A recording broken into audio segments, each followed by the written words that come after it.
Good evening. Bihar विद्यालय परीक्षा समिति के द्वारा एक सूचना दी गई है जो कि वार्षिक माध्यमिक परीक्षा 2026 से रिलेटेड है, जिसमें वार्षिक माध्यमिक परीक्षा 2026 में सम्मिलित होने हेतु ऑनलाइन आवेदन भरने की तारीख यहाँ देखते हैं। ऑनलाइन भरने की तारीख 19/9/2025 से 5/10/2025 तक घोषित की गई है। इसमें कुछ बिहार विद्यालय परीक्षा समिति के द्वारा दिशा निर्देश जारी किया गया है। इस दिशा निर्देश में कहा गया है कि जिन बच्चों के द्वारा यहाँ देख सकते हैं, यहाँ देखिए, इंटरमीडिएट वार्षिक परीक्षा 2026 एवं वार्षिक माध्यमिक परीक्षा 2026 के लिए सूचीकृत पंजीकृत वैसे विद्यार्थी जिनका माता पिता, अभिभावक एवं शिक्षण संस्थान के प्रधान के हस्ताक्षरित सूचीकरण या फिर पंजीकरण कार्ड समिति के पोर्टल पर अपलोड नहीं किया जाएगा, उन्हें इंटरमीडिएट वार्षिक परीक्षा 2026 एवं वार्षिक माध्यमिक परीक्षा 2026 के लिए परीक्षा आवेदन भरने की अनुमति नहीं दी जाएगी एवं तदनुसार उनका प्रवेश पत्र भी निर्गत नहीं किया जाएगा। स्पष्ट यहाँ देख सकते हैं कि बिहार विद्यालय परीक्षा समिति ने साफ कहा है कि जिन बच्चों के द्वारा रजिस्ट्रेशन डमी रजिस्ट्रेशन कार्ड विद्यालय प्रधान के द्वारा पोर्टल पर अपलोड नहीं हुआ है, वे लोग इससे फॉर्म से भरने से वंचित हो जाएंगे। दूसरा जो गाइडलाइन दिया गया है कि ये जो फॉर्म है, यहाँ पे ये फॉर्म दो खंड में आया हुआ है, खंड ए और खंड बी। यहाँ पे आप देख सकते हैं खंड ए एवं खंड बी। इसमें भी स्पष्ट कहा गया कि खंड ए में क्रमांक 1 से लेकर के 15 तक जो विवरण भरना है वो विद्यार्थी पंजीकरण के आधार पर ही भरेंगे, यानी कि जो पंजीकरण कार्ड में होगा, जो रजिस्ट्रेशन कार्ड में होगा, उसी के आधार पे ही पार्ट ए में भरना है। और पार्ट बी में विद्यार्थियों के जो पर्सनली अपना इंफॉर्मेशन है उसके द्वारा भरना है। इसमें लिखा गया है कि पार्ट ए में जो है किसी प्रकार का छेड़छाड़ नहीं करना है। अब बात आती है शुल्क की कि शुल्क कितना लगता है। तो शुल्क की बात करें तो यहाँ पे देखते हैं कि शुल्क कितना है। यहाँ पे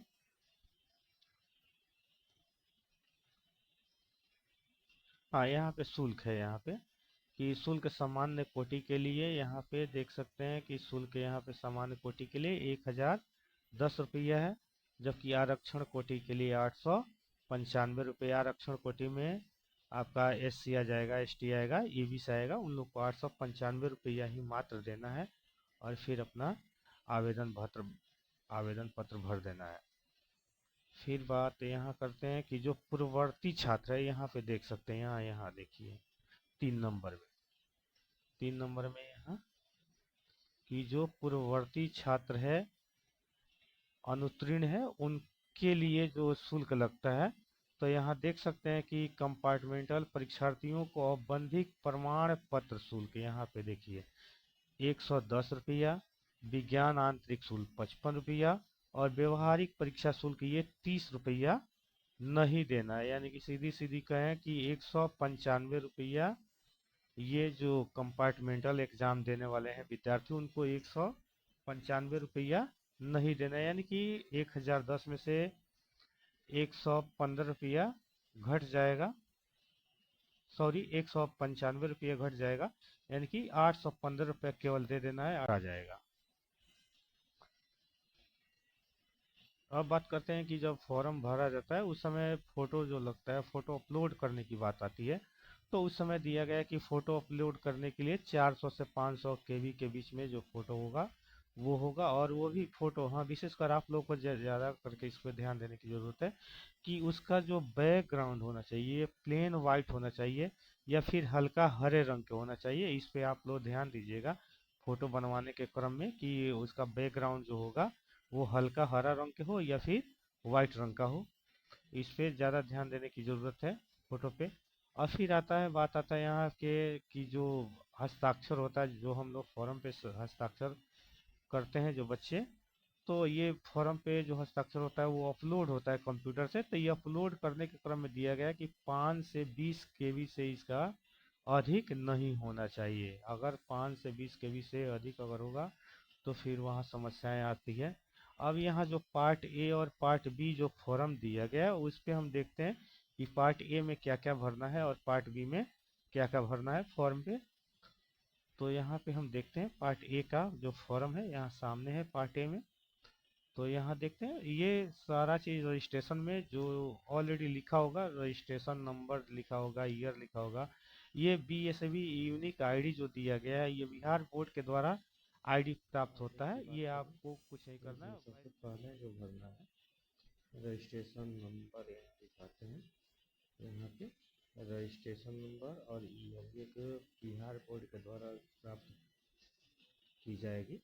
फिर बीएसबी यूनिक आईडी ये भी आप लोगों को बिहार बोर्ड के यूनिक हर विद्यार्थी का एक अलग यूनिक आईडी देता है, तो उसके आधार पे इनको भरना होगा। जैसे कि हमने शुरू में ही बता दिया था कि पार्ट ए जो फॉर्म होता है 1 से लेकर के 16 तक, देखिए यहाँ पे 1 से लेकर के 16 तक जो इंफॉर्मेशन है ये रजिस्ट्रेशन कार्ड जो मिलेगा आप लोगों को फॉर्म के साथ उसी रजिस्ट्रेशन कार्ड से इसमें हूबहू सेम भर देना है, इसमें कुछ छेड़छाड़ नहीं करना है। अब पार्ट बी में देखते हैं कि पार्ट बी में क्या क्या भरना है आप लोगों को। तो पार्ट बी में सबसे पहले यहाँ देखते हैं पीछे पीछे पार्ट बी का ऑप्शन है कुछ इसमें। यहाँ पे देखिए यहाँ पे विद्या यहाँ पे सिग्नेचर ऑफ स्टूडेंट जो दिए गए, यहाँ पे सिग्नेचर ऑफ स्टूडेंट यहाँ पे आपको कुछ सिग्नेचर कर देना है। और उसके पहले यहाँ घोषणा दिया होगा कि मैं एटक द्वारा घोषणा करता हूँ, इस पर जो टिक करना होगा आप जो सही है उसको सही का निशान कर दीजिएगा, जो गलत होगा उसको गलत काट दीजिएगा। और यहाँ पे आवेदक अपना हस्ताक्षर करेंगे, यानी कि यहाँ जो विद्यार्थी है वो अपना हस्ताक्षर कर देंगे।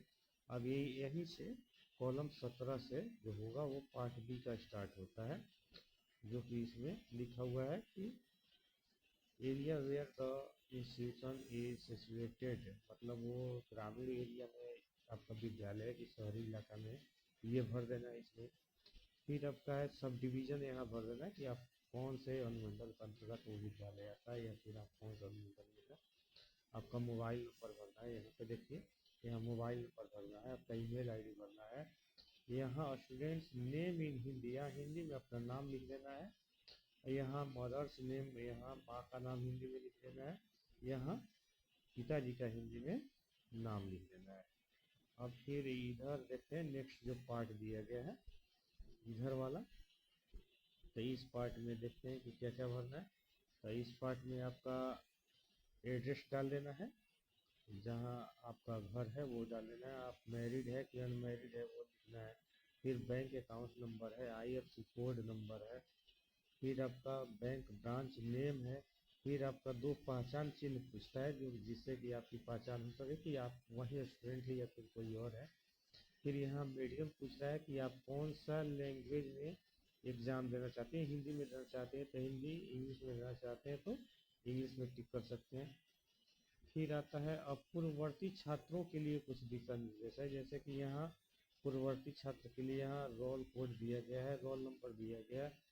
फिर यहाँ प्रीवियस एग्ज़ाम ईयर दिया गया है, यानी कि जो पिछला एग्ज़ाम आपने दिया था वो साल कौन सा था ये डाल देना है। फिर इसमें अब आते हैं जो सब्जेक्ट है, सब्जेक्ट डिटेल्स में। तो इसमें सब्जेक्ट डिटेल्स में आपको सब किसी को तो नहीं, अधिकतर बच्चा एम हिंदी डालता है, जो मुस्लिम बच्चे होते हैं वो उर्दू डालते हैं, हिंदी हो या उर्दू हो, या फिर जो बंगाली है वो बंगला डालते हैं।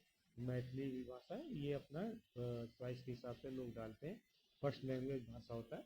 सेकेंड लैंग्वेज भाषा संस्कृत आपका हो जाएगा, या फिर नॉन हिंदी में आ जाएगा। फिर अरबिक आएगा, पर्शियन आएगा, भोजपुरी आएगा, जो आपको मतलब पढ़े हुए हैं उसको आपको डाल देना है। थर्ड जो होता है ये कॉम्पल्सरी होता है, ये कॉम्पल्सरी सब्जेक्ट होता है, ये सबको करना है। मैथ है, साइंस है, सोशल साइंस है, इंग्लिश है, इसको सबको भरना है। इसमें ऐसा नहीं है कि ऑप्शनल है, ये सारे कॉम्पल्सरी सब्जेक्ट है। अब आते हैं कि नेक्स्ट जो सबसे लास्ट जो आता है उसमें आता है कि पेरेंट्स का सिग्नेचर, यहाँ देखिए आपका सिग्नेचर ऑफ पेरेंट्स लिखा गया है। फिर यहाँ आपका सिग्नेचर पूछ रहा है, देखिए स्टूडेंट सिग्नेचर इन हिंदी, यहाँ हिंदी में सिग्नेचर कर देना है। स्टूडेंट सिग्नेचर इन इंग्लिश, यहाँ आपको इंग्लिश में सिग्नेचर कर देना है।